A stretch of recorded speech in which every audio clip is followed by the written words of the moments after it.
vigilant, vigilant, get Sebastian's picture out there, continue to share his picture, his information. Now that it's getting to be nicer, well, not today with the weather, but now that the weather has turned warmer, people may be more inclined to be in their yards. If you go out and see anything that looks different, let us know. Something where perhaps a teenager could have hidden. If you have a large amount of property in the area, or something that has any kind of holes or unstable footing or ledges where a teen could have gone to hide or to play, and you don't feel comfortable checking it out, let us know. We'll get somebody from law enforcement to go out there with you or to check it out themselves. We just want to make sure that every stone is unturned, that there's no stone left unturned, that we want people to make sure that we are looking everywhere we can. We do want to continue to get the tips, but please make it, don't provide information that you might have seen through social media channels. If you have information about Sebastian, about conversations you might have had with him, things he likes to do, places he likes to go, any people he may have mentioned that are in his life, that could be helpful in finding out maybe what he was interested in. Finally, we want to thank the community. We want to thank the media. You guys have been really good about keeping his name in the public's eye. That's really important. And thank you for your diligence in providing that information out there. And as Chief Deputy said, we also want to thank the community. From the very first day, everybody has really been all in as far as whatever they can do to help in the search, to help pass information on, providing water for the teams that were out conducting the ground searches. So thank you again to everybody. I'm going to pass it back to Eric Credit. The weather is rolling in. We've got time for some questions, so yes, ma'am. I was a few minutes behind, so sorry if I missed this, but has there been any indication at this point of foul play or anything of that nature? There is no evidence to support foul play is involved in the disappearance of Sebastian. But at this point, you don't rule it out? We're not ruling anything out. So 5 weeks, and you guys covered so much ground. Searching, going back, researching, checked out every case of a possible sighting, nothing confirmed. Not a trace of Sebastian anywhere, nothing found. No footprints, no video, nothing. Nothing that is taken us to locate Sebastian. And are there any working theories? We come up with theories almost daily and try and investigate and make sure that we're doing everything we can to find Sebastian. Share any of those? No, sir. 2 questions, if I may. Have you ruled out Sebastian's mom's and stepdad's involvement in this case? And as a follow-up, have you cleared their alibi? I think the TBI said it best. They've been nothing but cooperative with law enforcement since day one of this investigation. There is no evidence to support foul play on the part of Sebastian's parents. Is them moving to Memphis interfering at all with your investigation? Is it changing possibly the avenues of communication? No, sir. You mentioned, when you were asked about recent evidence, we've heard some rumors that there seemed to have some validity, that there was glasses found within the past few days. Can you confirm that? There were some glasses found in the past few days. Have you been able to identify that they were Sebastian's? We are still investigating. And on the Cajun Navy, have you found how is that coordination happening? Have you found their work helpful? Are you guys working in unison or separate teams? The Cajun Navy is operating independently. They have not reached out to us. Have you found their investigation or their work helpful, or has it been one of the distractions that has been mentioned? One of the things that I really appreciate they've done is print flyers and keep Sebastian's face out there.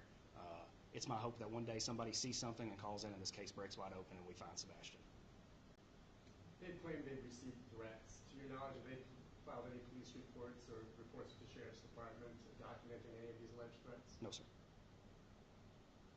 Are we able to learn anything about what those threats are? They would have to call the police and report them. Where does the search go from here? It's been 5 weeks. There's been no signs. Do you believe he's still alive? And what are you guys going to continue working on? My hope and prayer is that Sebastian is still alive, yes. We're going to continue to work on this investigation and follow up every tip and lead that comes in. Some of this may revert back to us going over some things that we've already done for the 6th, 7th, or 8th time. A fresh set of eyes never hurt anything. We're going to continue to work to find Sebastian. Have the stories been changing at all? Have you been talking with There is no evidence to support foul play. Are there any active current leads that you guys are pursuing? We have tips called in daily. Any of those tips seem legitimate enough to expand law enforcement resources? It's as loud as I can get it. Regardless of their legitimacy, we're going to follow up on them. Will there be any other agencies pulled in to help in the search efforts for this case?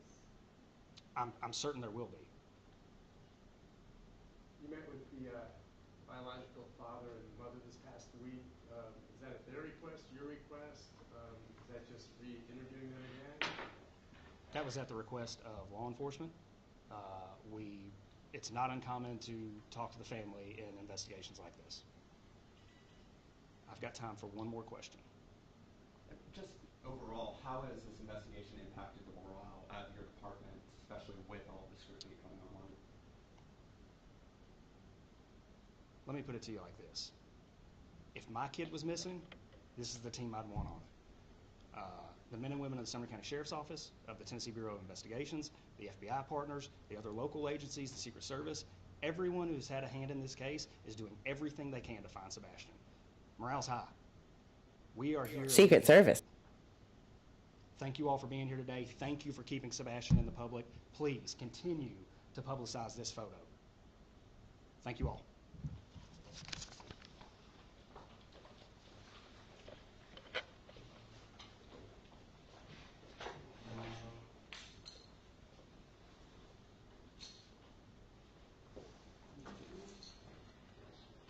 Well, okay.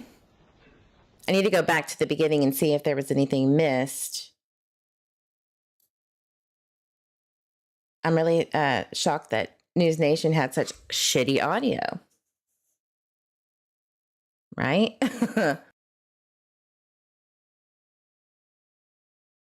So eyeglasses were found recently. That's interesting.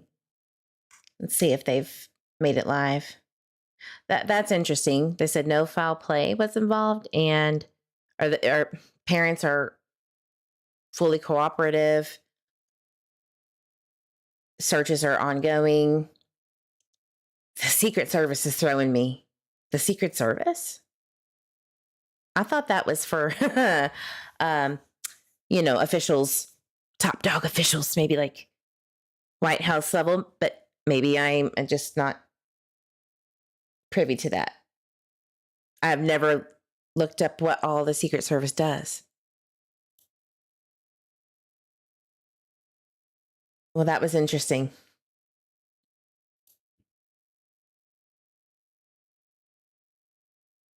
I wonder where they found the glasses, and if they told the parents that. That would be very interesting to know.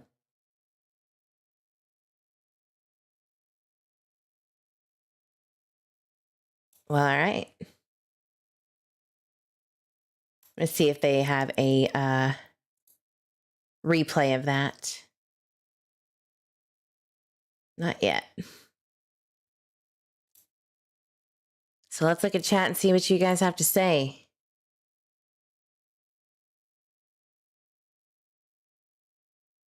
I've never heard of Secret Service in a missing kids case before. Well, let's just look that up because my mind's spinning. Let's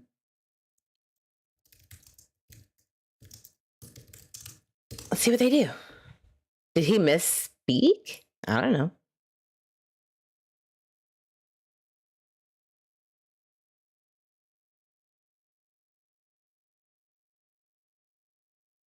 The Secret Service Operation Safe Kids program offers the fingerprinting. Oh, okay. So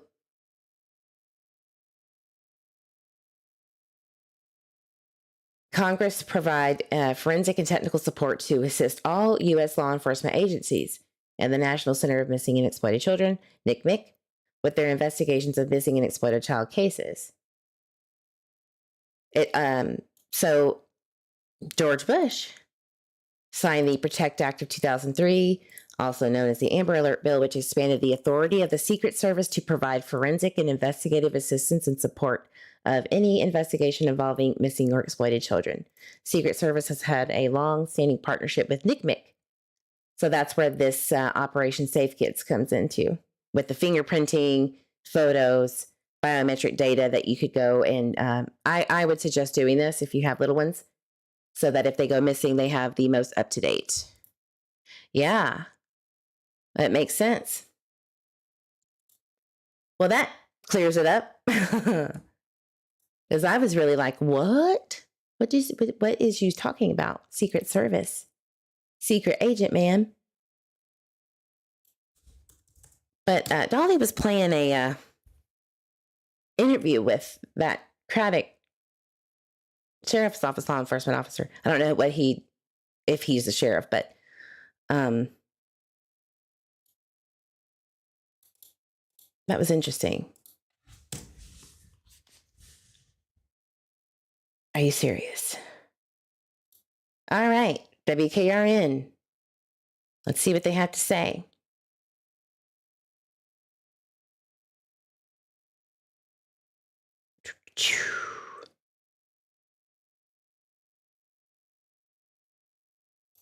Mm-mm.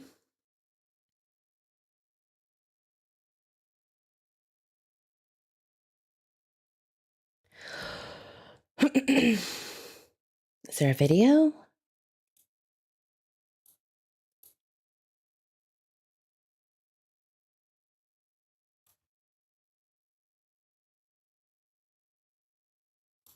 There's a timeline. That's good to have.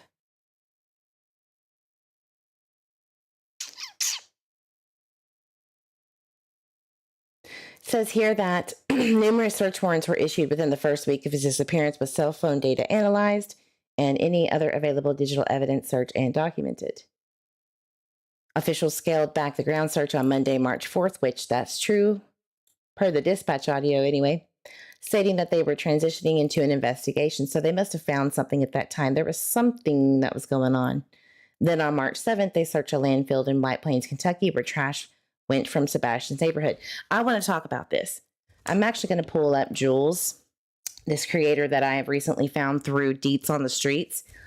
She did a video recently. I hope she doesn't mind me covering this video. But she said something about Jules of all trades, true crime. That's it. So she was saying that, Seth had explained about the trash pickup at 5:30 was on the video, right? And that Nick Barris, the one that covered that time, was incorrect, obviously. And apparently he had manipulated that video footage, which I'm not really sure 100% if that's the case. He may not have known or was told that this information was boofed. Maybe they weren't aware. Investigators were aware at the time. I don't know. But I commented on her thing and said, yeah, like, come on. What is up with that? So let me play this real quick. Information to the TBI. And it's just getting out of hand. It's getting Summer Wells-ish. It's getting to be too much. Now, this is where I have issues one more time with the mainstream. And if this person doesn't come out and apologize to the family and to the public, I mean, I won't be shocked, but I'll be just more disgusted with the mainstream media than I already was. So this video, okay? They released it. We talked about in the last video that I did on this case a few days ago that I was disappointed in the fact, not surprised, not shocked, but disappointed in the fact that law enforcement never said a damn word to the public about the fact that the timestamp in this video was wrong because the recording device that all of this was on, the time was broken. So this apparently is a garbage truck showing up around 5 something in the morning, according to Sebastian's father, Seth. Now, the reason why I expect some sort of apology to come out to the family is because Nick Bears, however you say his freaking name, the guy that has been interviewing the most with Sebastian's dad, he is the one who put this footage out. And according to Sebastian's father, who was brought into the TBI office to watch the actual raw footage of where this came from, this is in Seth's words. a 3x5 portion of what you could consider a full-size TV screen. Okay? So that news reporter and his team got this footage and decided to take something that was this big and give us this much of it and not tell us that the timing part was broken.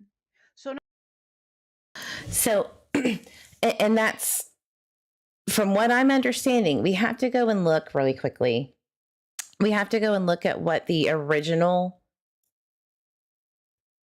news coverage was, because Nick mentions law enforcement, that the source that he got this from is stating that law enforcement or someone close to the investigation is, giving these details out.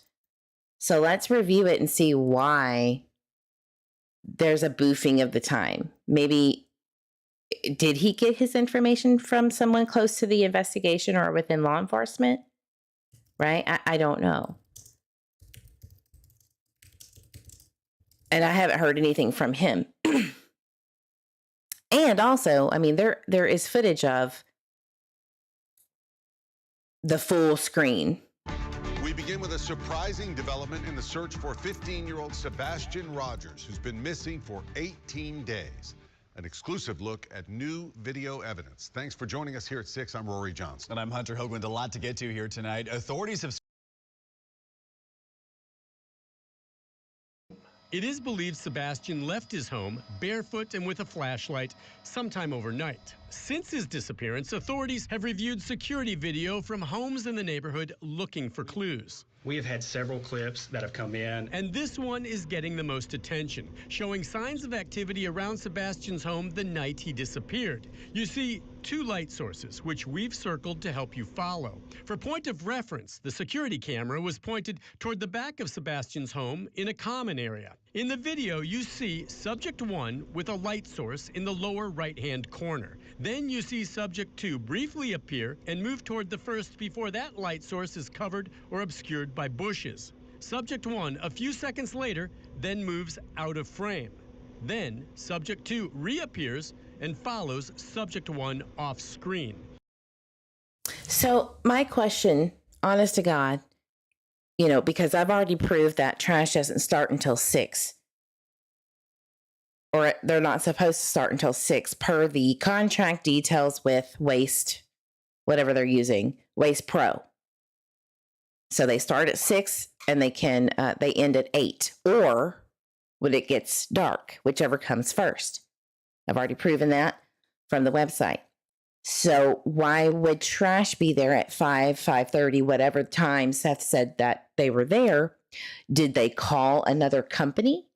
Or did someone call a company that goes earlier than that to come pick up trash? I don't know, because you can't. What I do know is that there are companies out there that you can come and request to pick up larger items, construction items, like maybe wood pieces, things that cannot fit into your regular trash. But Waste Pro also has that too. But it never said that they come earlier than 6. So I've looked at other companies around the area to see if they pick up, items. From a local who commented on my YouTube comment section on a video, they said that you can request things to be picked up, and they do come around 5, 5:30, 6 o'clock. That would mean that you would have to go out of your way to call in and request those items to be picked up. And I don't see that being something that law enforcement has stated. So I'm so confused on this. This should not be this hard to clear up to the public, right? It's a short time later, and it's very vague, but then you see one of the subjects moving quickly back through the common area, and that is it. I know, And that is it. So it doesn't matter if it was at 3 o'clock. It doesn't matter if it was at 4, 5, 6. Who is walking from the house to someone and then back to the house? And that's it. You would see at least something, maybe a vehicle leave or something that's more important than just this weird activity going on behind the house. And why would they search for in the landfill in White Plains, Kentucky, I think that there has to be more to it. And if not, it needs to be cleared up by law enforcement, which, again, I need to go back to the beginning of the presser because we missed some of that, which I'll do here shortly. But let's finish this real fast. There's not much to see here. You certainly cannot identify anyone, but those close to the investigation tell me the mere fact that there is now evidence that someone is in the area around Sebastian's home is significant. This video shows suspicious activity in the immediate area the night Sebastian disappeared. Could one of these subjects have been Sebastian? Did he meet and leave with someone? Sebastian's father says his son would not go with a stranger. It's up in the air for me because I don't think he would get into a vehicle with somebody unless he knew them. So what exactly are we seeing here? I know investigators are doing what they can to try enhancing the video for any more clues. You hear what he just said? He said law enforcement is trying to enhance the video to get more information. That means that when he received this video footage, law enforcement must have told him the backstory of it, unless he's lying, which would be a big no-no. I don't think that that would be the case. I hope not. So he got this from a source through law enforcement per his name. And Tit said, I would like to see the full footage. I have that for you. From my understanding, anyway. From Nick Barris. He does put out the full potato. Now, so hold on. This video is now part of the Sebastian Rogers missing person file. And I'm told it could become more significant depending on where the ongoing investigation leads. It could become more important depending on where this leads. Well, it's either important or it's not, right? That's very concerning to me, and I'm not doubting this law enforcement agency in any way, shape, or form. Believe me when I say, when I heard the dispatch audio, they were boots on the ground, 100% involved, thorough. From what I heard, they are doing their due diligence. Now, on the back end of the investigative side, we're not going to hear that, see that, especially from the TBI side.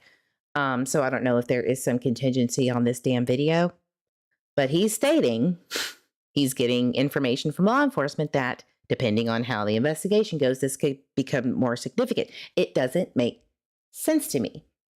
When Seth then comes out and says, TBI showed me the full potato and it was trash, a garbage truck coming through the neighborhood. They were slowing down, picking up trash, and then they sped up to leave.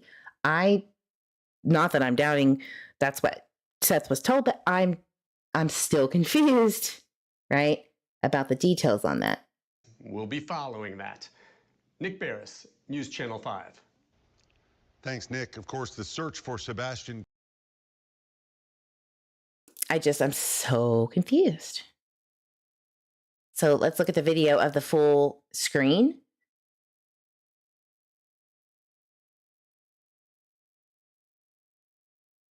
I know it's here somewhere. Videos.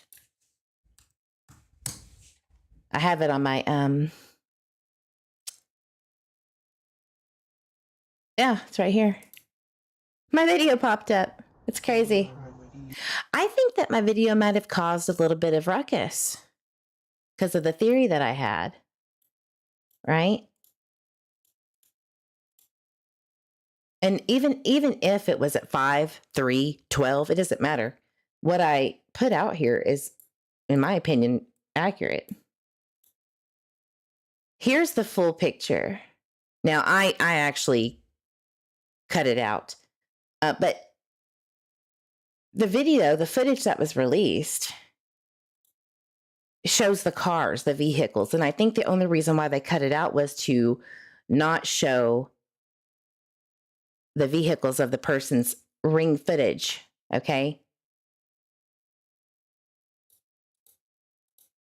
And this is where it shows the light source. Here is the house lights, right?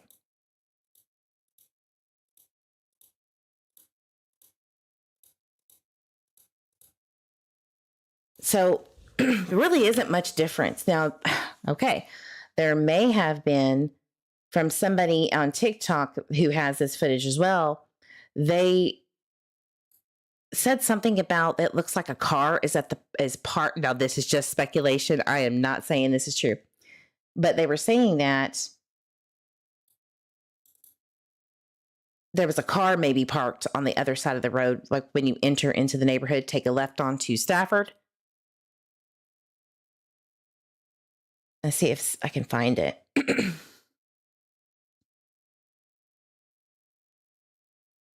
Here we go.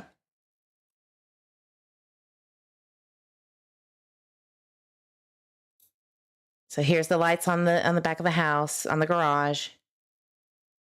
And somebody's saying that there might have been a vehicle that pops up here.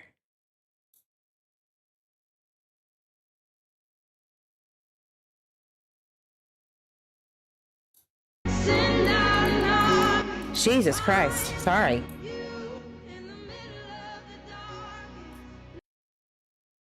There it is. Okay, I'm sorry about that loud noise. Are you deaf yet? That. Now, I don't know where they got this from. I don't know if this is manipulated. I thought this was interesting, though.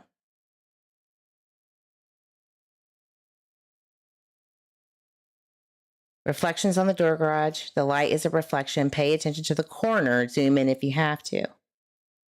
Isn't that weird?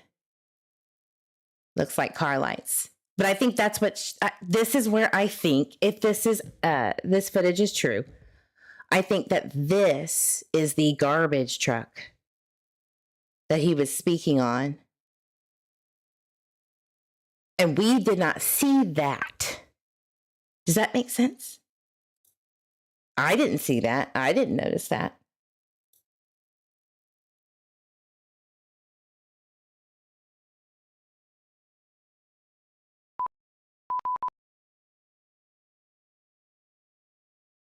Since his disappearance, authorities have reviewed security video from homes in the neighborhood looking for clues. The night Sebastian disappeared. Could one of these subjects have been Sebastian? You see, two light sources, which we've circled to help you follow. For point of reference, the security camera was pointed one with a light source in the lower right-hand corner. Then you see subject 2 briefly appear and move toward the first before that light source is covered or obscured by bushes.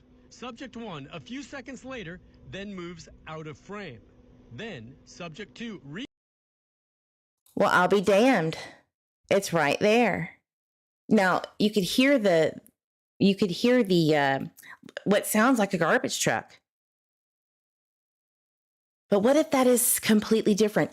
Why would a garbage truck, if it's on Stafford, let me pull the map up.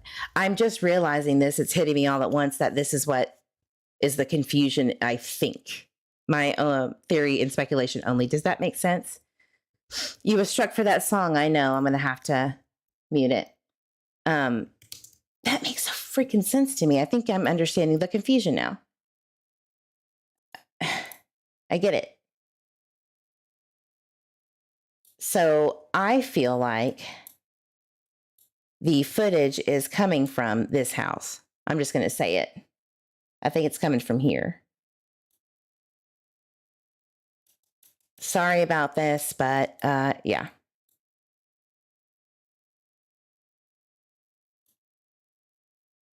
More than likely. There you go. Here's the camera. All right. It's pointing towards this area, which there's Sebastian's house over here. And there's that common area. You go down a little bit. This is the area that goes back behind that house. And then there is the walkway that I believe whoever these people were back here walking was going through. So why, if a garbage truck, which we see this little light source right here, I'm not saying it's not. If they're telling Seth that those were garbage people, that's fine. That would just mean to me that they were only there for, which I don't really believe that, because trash trucks are by law supposed to have flashing lights when they're parked. So I don't believe it, but it could be, I don't know. All right, I don't know. But Going back over here, why would they walk this way if they're parked over here? Because that's where they would be. Because that camera is a little bit up, pointing down that way, right? That camera was right here. It makes zero sense. That garbage would be picked up behind their house here. Even if they had back doors, garbage pickup. I'm not buying it. Excuse me. Not buying it. That's heck of a reach. The camera is pointed down on their driveway. They are saying it was like 5 something in the morning. Yeah. Why would trash guys even walk? Well, the only reason that they would go behind a house is to get because they have a service. Waste Pro has a service where they can do that for you if it's too heavy to put to the road, your trash. Waste Pro. Okay, whatever. There they are. So their contract ends, I believe, July of 2024.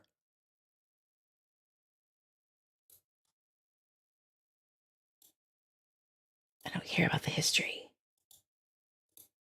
Sorry, y'all. Hendersonville or Sumner County. I'll show you. That's cool, says Shani. Yeah, I know.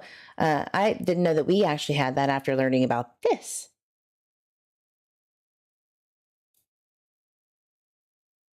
So here is bulk trash items. There's a bulk item disposal alternative called Habitat Restore. May accept furniture, appliances, household items, and other equipment in good condition. Please call to make arrangements. Click this link for Habitat Restore accepted items, which it doesn't have a link, but okay. Bulk trash drop-off. Curbside collection, unacceptable bulk trash.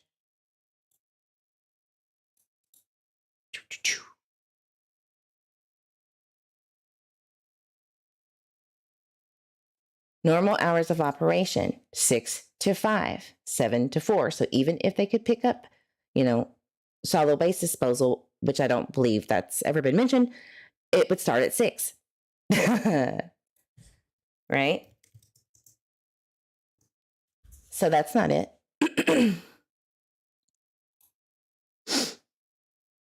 Trash collection guidelines. There's a map for collection maps by day of the week. I believe they're on Thursday. Is it Thursday? Or Wednesday? When did he go missing? On a Sunday? So it'd have been Monday. Monday trash.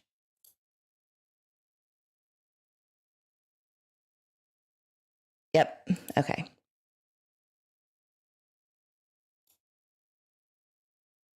So here's the questions. How often will my trash be picked up?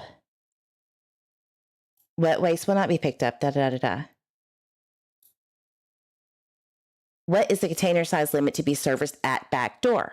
Trash at the back door must be bagged and inside a container that is no larger than 94 gallons. If the container is larger than that, it must be brought to the curb to be serviced. Oh, wow. If it's larger than 94 gallons, it must be brought to the curb. Dang. So they have a limit on that. Do you take mattress sets if there are no bed bugs?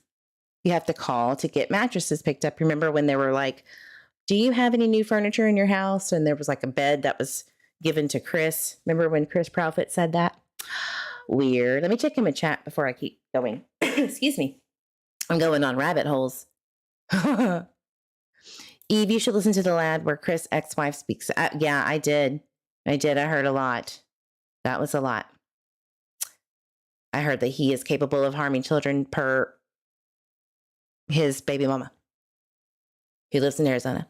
As far as being said, it was the trash truck. Right. That's a heck of a reach. The camera is pointed down on their driveway, but they still saw they still saw the two subjects moving in and about. And if the trash truck is on the side of the road on Stafford, way far away from the house, I don't understand why people would be behind there unless they were using the trash truck noise to cover themselves, maybe. But still, even then, why didn't the trash truck have red flashing lights per the rules set forth by Sumner County? I could go on and on. I could go on and on. His scent was never picked up outside of the house, right? Right? So the camera would have Katie driving out to look for Sebastian while on the phone with Chris. Correct. Correct. And she did that while she was on the phone with Chris to the sheriff's office. Yes.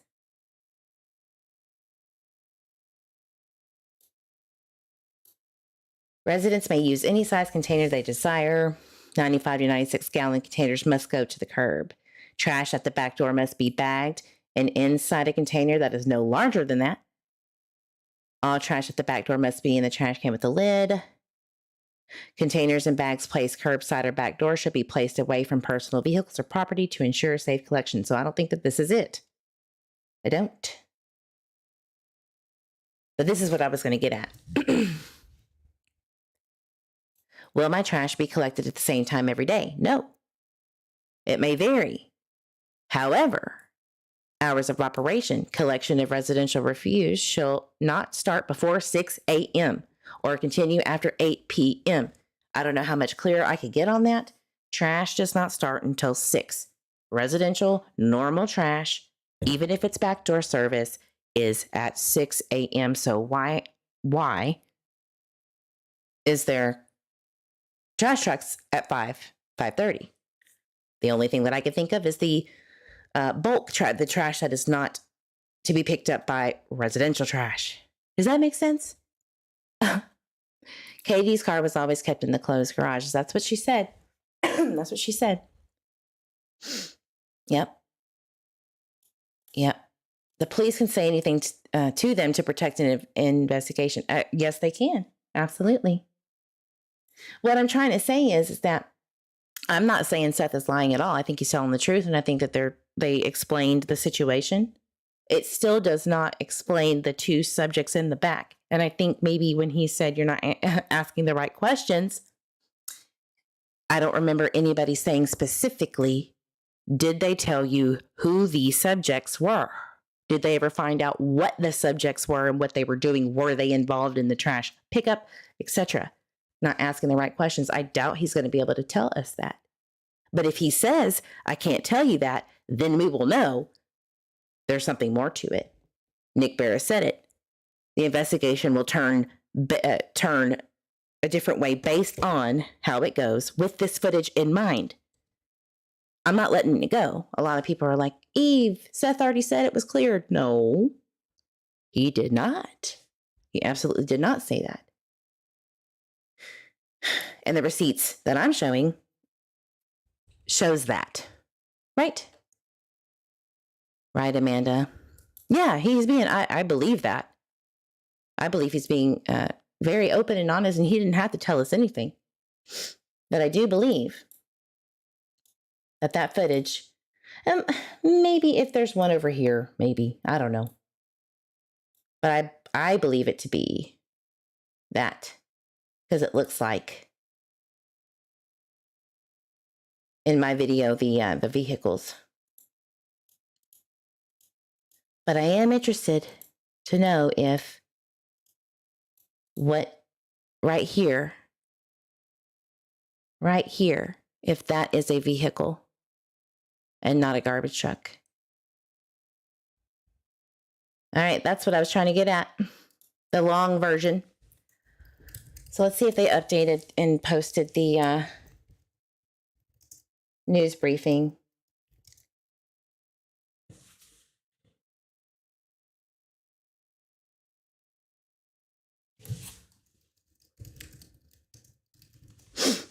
Eve, do we know for a fact that Sebastian made it home safely after dinner? No. All Seth knew from TBI was that there was proof of life leaving the Texas Roadhouse that day. He never says when, though. I don't think he's ever told anybody what time it was. Unless I'm wrong, somebody please let me know. But I'm not sure.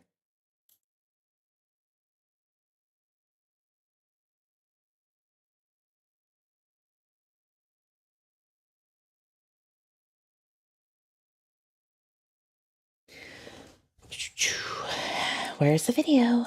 Do I have to go to Twitter like I always do? I should just stick to Twitter because I know Twitter.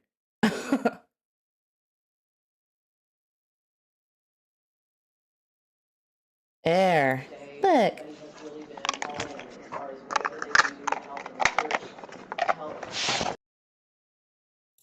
Lord help me. The news needs to get it together. If you're listening, those cameramen and women out there, get it together on these news press conferences because, listen, it's getting lazy.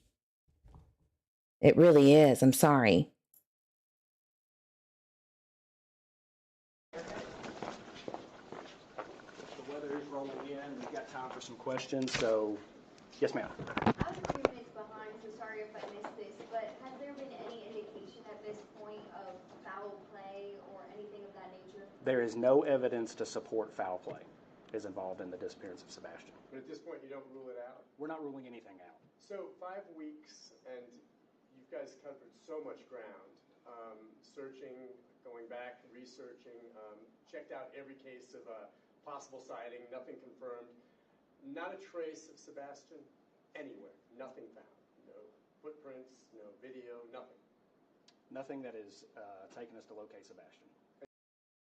Now, that's not what he asked. Let's roll that back. Because he was nodding until it said footprints and video footage. Listen. No footprints, no video, nothing. Nothing that is taking us to locate Sebastian. Yeah. All right. I see you. I read between the lines. So, no scent. Footprints, no video, nothing. Nothing that is taking us to locate Sebastian. And are there any working theories? We come up with theories almost daily and try. You know, the way that he's speaking reminds me of J.D. Huff when he said, we come up with theories daily. And we're working very hard to go through those tips, etc. Literally says the same thing. Investigate and make sure that we're doing everything we can to find Sebastian. Share any of those? No, sir. Evidence to support foul play enforcement since day one of this investigation. There is no evidence to support foul play on the part of Sebastian's parents. Is them moving to Memphis interfering at all with your investigation? Now, I know this could be a reach, but he's saying Sebastian's parents. Chris Proudfoot is a step parent. He is not a parent to the child. So we're just gonna stop there, I think. I think we're gonna stop there. So I appreciate Jules kind of calling that out. Like, law enforcement needs to clear up that video footage debacle of the time because, look, Nick Barris is getting slam dunked and chunked about this 3 a.m. Timestamp debacle because apparently it was stuck at 3. I think that there is an easy explanation to that. I think that it wasn't probably 100% cleared up with Seth on that. I think that maybe there's more to it. I think there's more to it. And law enforcement needs to clear it up. Or say, we're not gonna kiss our ass in nicer terms. Like, say something. Or the theories are going to go so out of left field and then they're going to start being blamed for covering it up. And, you know, just be transparent and clear that issue up because it's a point of contingency for a lot of people, including myself. I don't think that it would hurt or harm to just clear that up. It's already been released. The video footage is out there. Just clear it up. That's what I think. But you know me, I'm going to keep on keeping on with this case, listening to dispatch, see if I can hear anything of value. And I'll make a little video kind of recapping the presser. That's all we know. EView, I don't know what that means. How can there be no scent if you took the trash out? Facts. Facts. I don't know. All right, guys, I'm going to get out of here. Thank you for being with me, listening to this non-update update. But I appreciate you. Everybody have a great day. You know, as I say, drink your water, hug yourself and your fur babies and your grandbabies and all those babies. Let's find Sebastian Rogers. Bring him home. Have a great day, guys. Bye.